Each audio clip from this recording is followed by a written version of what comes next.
Si vous vivez tout le temps à 100 à l'heure, si vous vivez toujours dans le bruit, dans le désordre, alors vous aurez tendance à paniquer en cas de crise. Mais si vous avez fait des réserves, si vous avez rempli votre réservoir, si vous avez fait le plein en passant du temps seul avec le Seigneur, vous aurez quelque part un puits profond et bien rempli où vous allez pouvoir puiser en cas de nécessité. Vous saurez où aller chercher de nouvelles forces.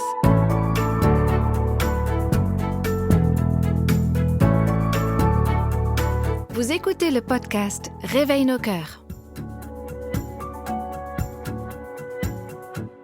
On arrive à la fin de la série « Comment avoir un cœur calme et tranquille » avec le psaume 131. Mais j'espère que vous allez continuer d'apprendre à rester dans la paix, rester dans la simplicité et l'humilité devant le Seigneur. Quand je travaillais sur cette série de podcasts, il y avait tout le temps une chanson qui me revenait à l'esprit. C'est le chant de Francis Havergal qui s'appelle « Comme un fleuve immense ».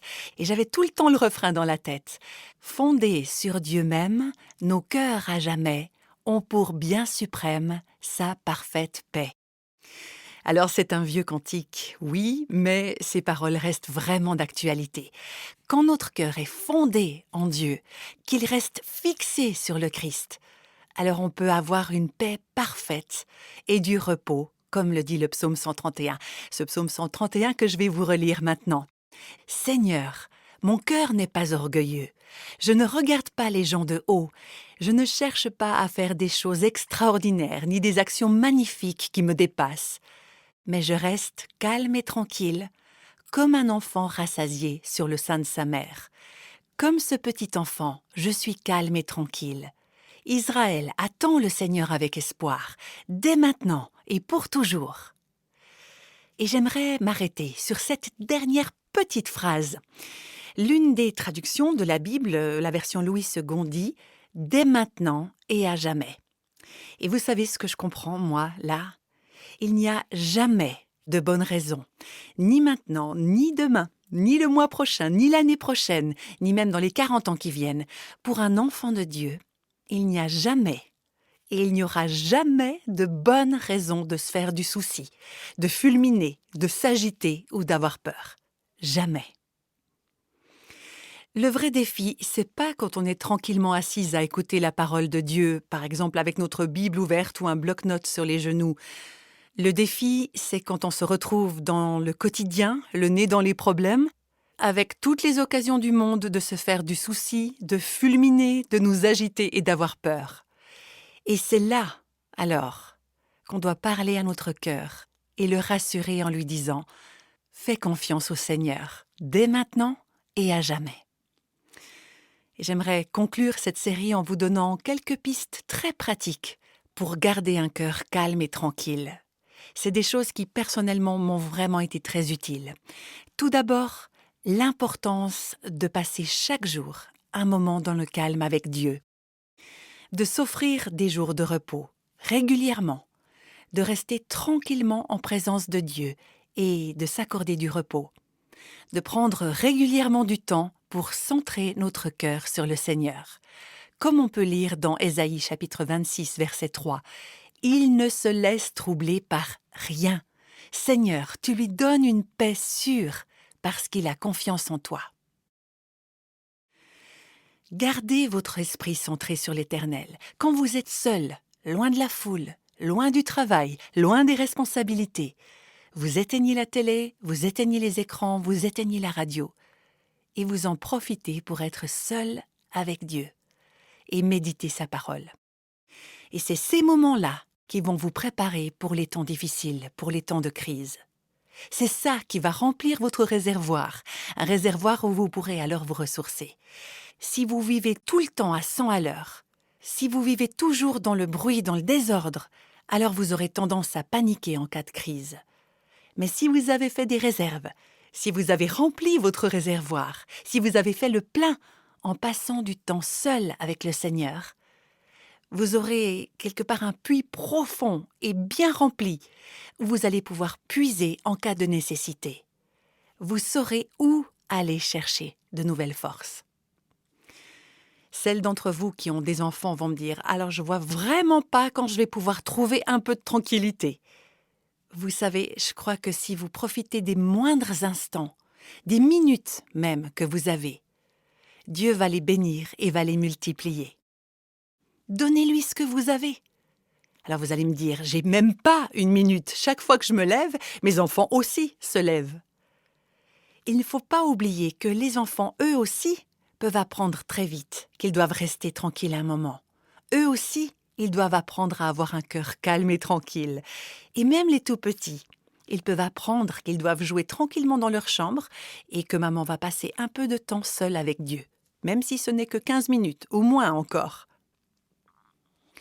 Vous pouvez aussi prendre un moment quand vous allaitez votre bébé. Il y a vraiment plusieurs moyens de trouver du temps. Ce sera peut-être dans la salle d'attente du médecin. Vous savez, dans mon sac à main, j'ai un petit Nouveau Testament que je sors quand j'ai quelques minutes devant moi pour remplir mon esprit et mon cœur avec la parole de Dieu.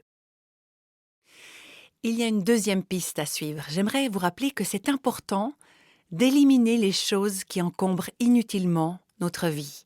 Si on veut avoir un cœur calme et tranquille, il faut éliminer ce qui n'est pas nécessaire. C'est ça le mot, pas nécessaire. Ce qui est inutile. Alors attention, je ne vous suggère pas de vous débarrasser de vos enfants, mais je vous assure qu'on a tous des choses qui encombrent inutilement notre vie. Souvent, chez les femmes que je croise, je reconnais ce regard d'une personne complètement stressée. Et je le vois aussi chez moi, parfois, quand je me regarde dans le miroir. Je vois partout des femmes qui courent dans tous les sens. Mais vraiment, comme des poules auxquelles on a coupé la tête. Et je me dis, je ne peux pas vous dire ce que vous devez éliminer de votre vie, mais il doit certainement y avoir des choses inutiles. Prenez le temps d'examiner votre agenda. À certains moments de nos vies, il y a des choses qui ne devraient pas figurer dans notre agenda. Je ne dis pas ça de gaieté de cœur puisque vous écoutez nos podcasts, nos émissions, mais parfois vous devriez simplement éteindre la radio ou votre téléphone. C'est pareil quand vous arrivez à la maison. N'allumez pas automatiquement la télé ou la radio. On a tellement l'habitude du bruit de fond dans nos vies. Mais vous ne pouvez pas avoir un cœur calme et tranquille si vous avez toujours les médias qui vous remplissent les oreilles et qui vous remplissent les yeux. En fait, c'est la même chose pour nos enfants. Ils devraient eux aussi apprendre à ne pas passer tout leur temps devant les écrans, devant l'ordinateur ou les jeux électroniques ou le téléphone. Eux non plus, ça ne les aide pas à avoir un cœur tranquille. Il faut apprendre à éliminer les choses pas nécessaires de notre vie. Alors, quand les imprévus, les pressions, les distractions arrivent, refusez fermement de vous agiter, de vous inquiéter, de vous énerver. Disciplinez votre âme. Disciplinez votre cœur en lui disant « Je ne vais pas me laisser troubler et je ne vais pas me laisser perturber ». Ça ne veut pas dire que vous ne le serez jamais, mais votre objectif, c'est de rester en paix.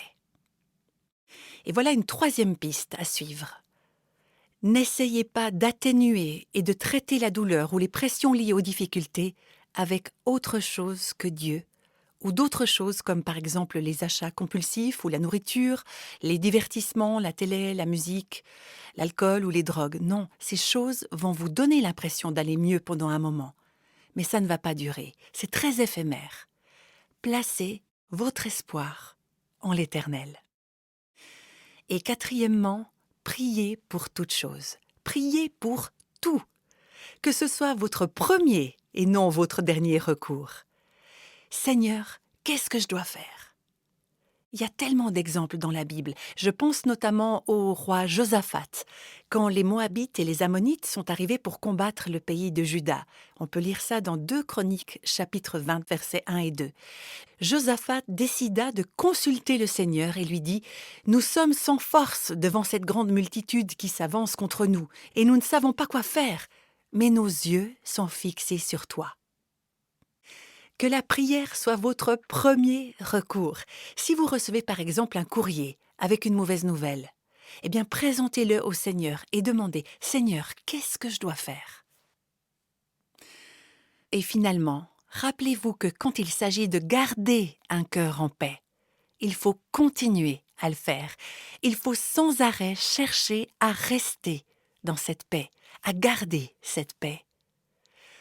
L'autre jour, j'ai eu beaucoup de conversations téléphoniques et le soir, j'avais des milliers de pensées qui tourbillonnaient dans ma tête. Je ressentais une sorte de poids sur ma poitrine. C'était plus que ce que je pouvais supporter.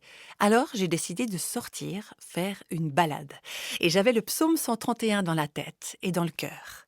Et j'ai commencé à le réciter, un mot après l'autre, une phrase après l'autre. Et j'ai marché en méditant ce psaume. Je récitais une phrase et je la transformais en prière. Et puis je chantais. Et j'ai dit à mon cœur, je vais marcher, je vais prier, je vais réciter et je vais chanter jusqu'à ce que cette lourdeur disparaisse et que mon cœur retrouve son calme. Ça m'a pris environ 1 heure et j'ai continué de marcher et de prier en disant « Seigneur, prends ce fardeau, je te fais confiance. » Et peu à peu, j'ai commencé à me sentir plus légère. Alors cherchez sans arrêt à rester dans cette paix. Il y a un homme qui s'appelle Eric Liddell et qui s'est rendu célèbre pendant les Jeux olympiques de 1924 quand il a refusé de courir un dimanche. Vous avez peut-être vu le film Les chariots de feu qui raconte son histoire. Mais ce film ne raconte pas la suite de sa vie. Et c'est ce qui est le plus important à mes yeux.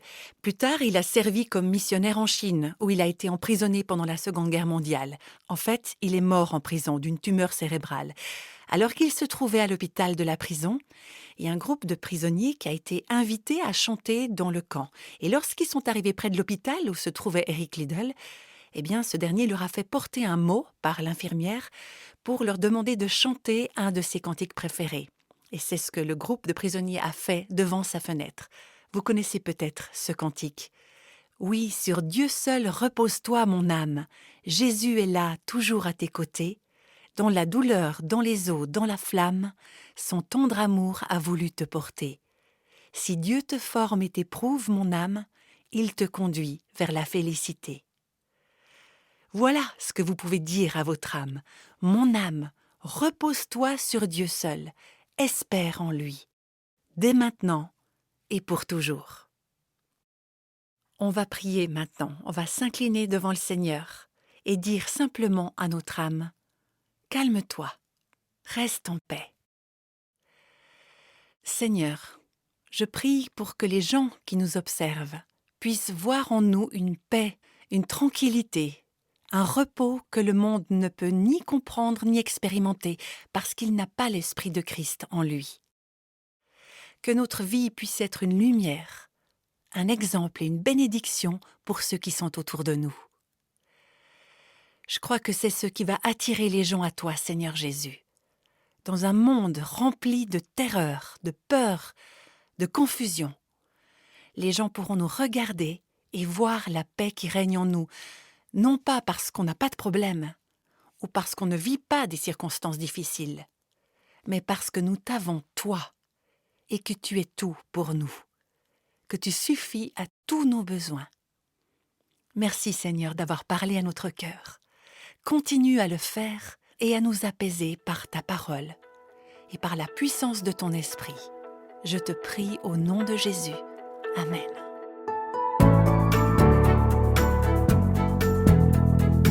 Merci de nous avoir montré comment garder un cœur calme et tranquille, même en période de crise. On va parler maintenant d'une femme qui a appris à garder un cœur tranquille depuis des décennies. Madame Jeanne Murphy, qui a 91 ans, a participé à l'enregistrement d'une émission Réveille nos cœurs. Lloyd, son mari, était décédé quelques années auparavant. C'est un couple qui avait décidé de s'engager dans un service pour Dieu sans savoir comment ils feraient tous les deux pour subvenir financièrement à leurs besoins. Et au micro de Réveille nos cœurs, il a été question de la providence de Dieu, n'est-ce pas? Oui, au fil des ans, avec son mari Lloyd, Jeanne Murphy a vu le Seigneur pourvoir à leurs besoins de manière étonnante. De nos jours, il y a beaucoup d'incertitudes sur le plan économique.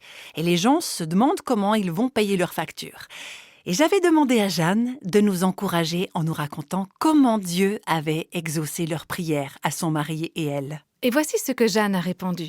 Il n'y a jamais eu aucun désir, ni aucun de nos besoins que Dieu n'ait satisfait. Il n'a pas toujours répondu comme nous l'aurions voulu, mais c'était très bien comme ça. Un jour, on nous a demandé de nous assurer à la sécurité sociale. Cela coûtait 300 $ et nous n'avions même pas 100 $. Nous nous sommes donc mis à genoux. Mon mari a prié en premier et j'ai suivi.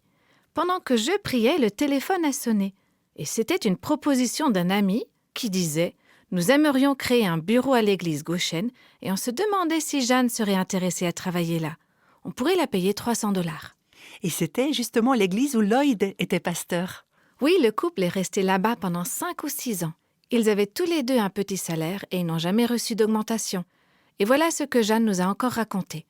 Nous avons vécu avec les mêmes affaires depuis notre arrivée là-bas jusqu'à notre départ.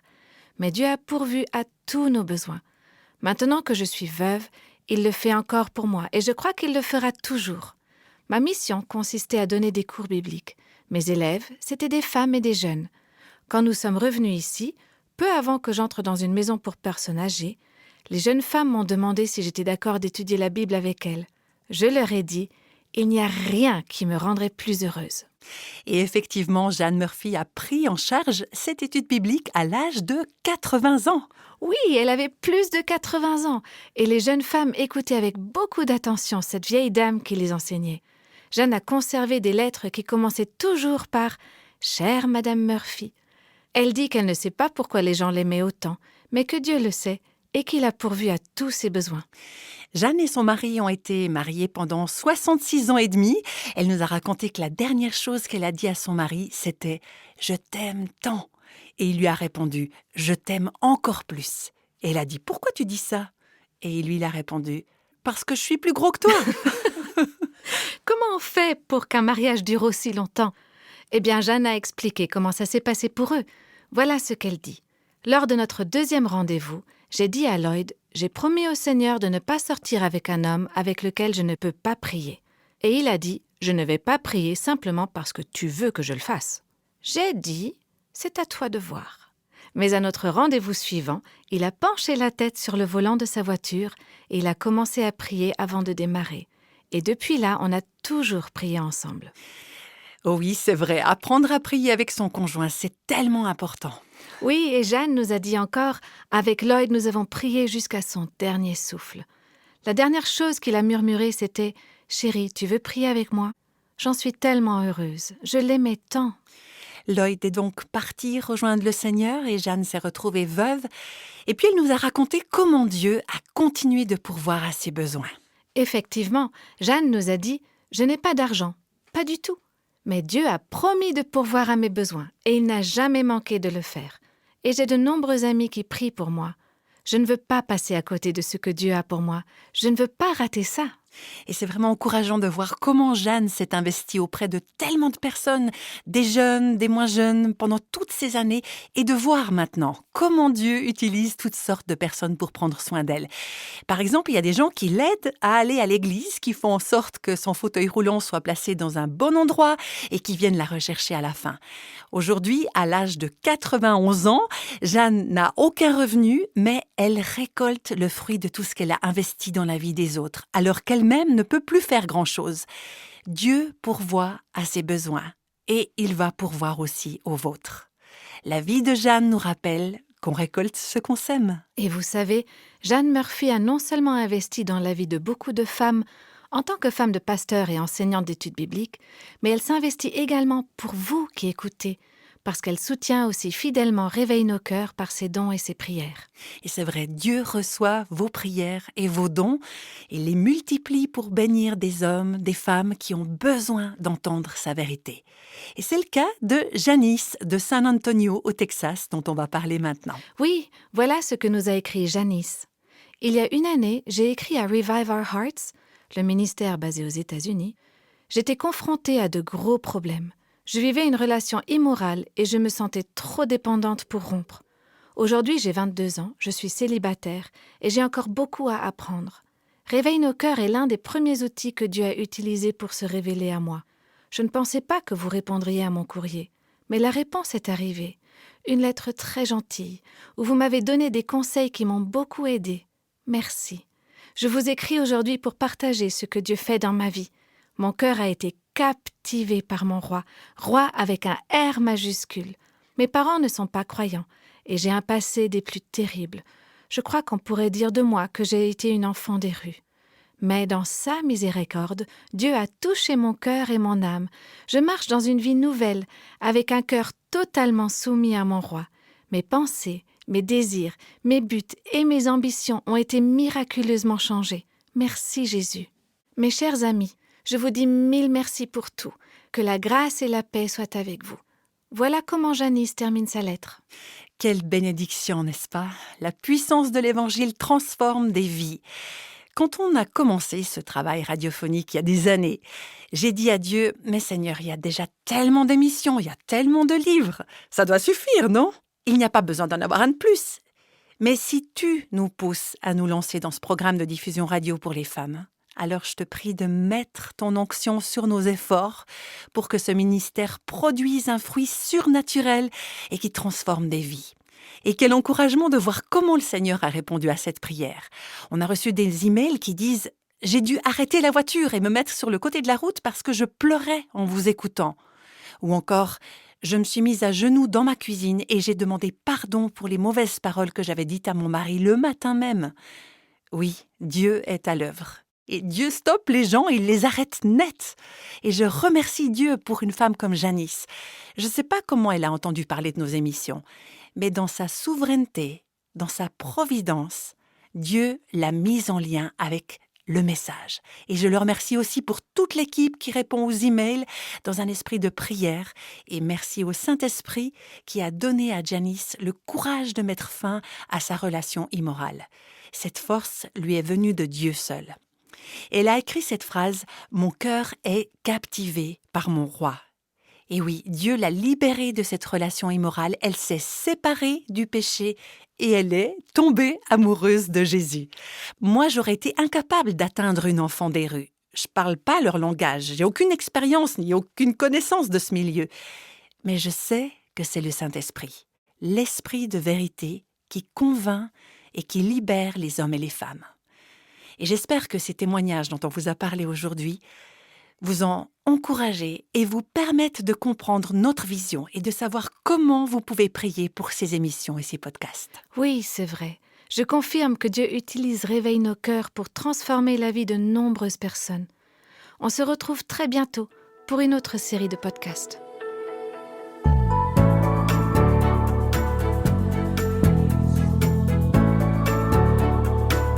Tous les extraits de la Bible sont tirés de la version Parole de vie. Réveille nos cœurs est le ministère français de Revive Our Hearts, initiative de Life Action Ministries avec Nancy DeMoss-Wolgemuth. Avec les voix de Christine Raymond et Jeannette Kosman.